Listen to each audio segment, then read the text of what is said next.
All right. This week, the question is from Helen, and Helen lives in Kampala, Uganda. And she said, "Hi, Julie. I just recently learned about you and wish I had known about you sooner. My dad recently passed in late December from prostate cancer. He was 74 years old, and my mom passed away in 2000. My father's death is very devastating for me and my family because he was our only surviving parent. When my dad was diagnosed in August of 2018, my sister and I immediately embarked on a mission to help him survive. This included medical intervention and prayer. I feel let down by God for not healing my dad or for at least allowing him to live a somehow normal life with cancer.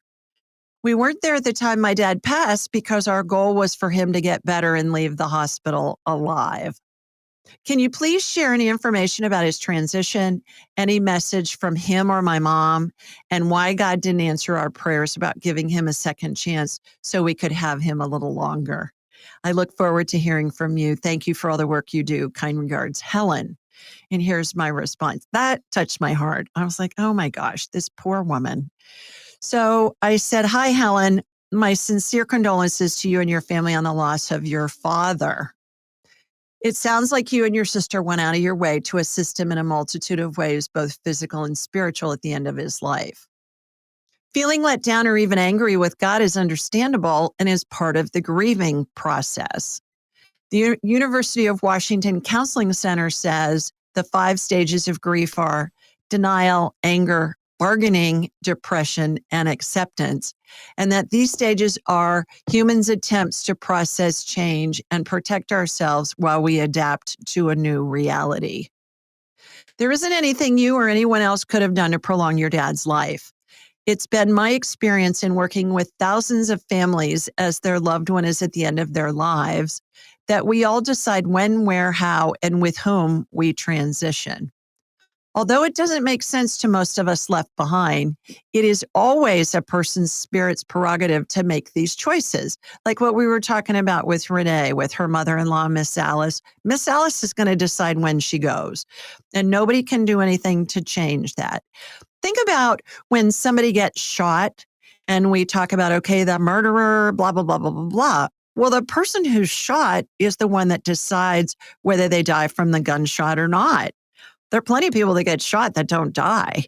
So keep that in mind that we all decide when we go. Just ask any funeral director, pastor, or medical provider who's worked with dying people. They'll have countless stories about how the person waited for someone to arrive, waited until everyone had left the room, or waited for another request to be granted. Regarding your dad's transition, no one ever dies alone, including your dad. He was surrounded by angels, the spirits of deceased loved ones and pets, and of course, your mom's spirit was there too.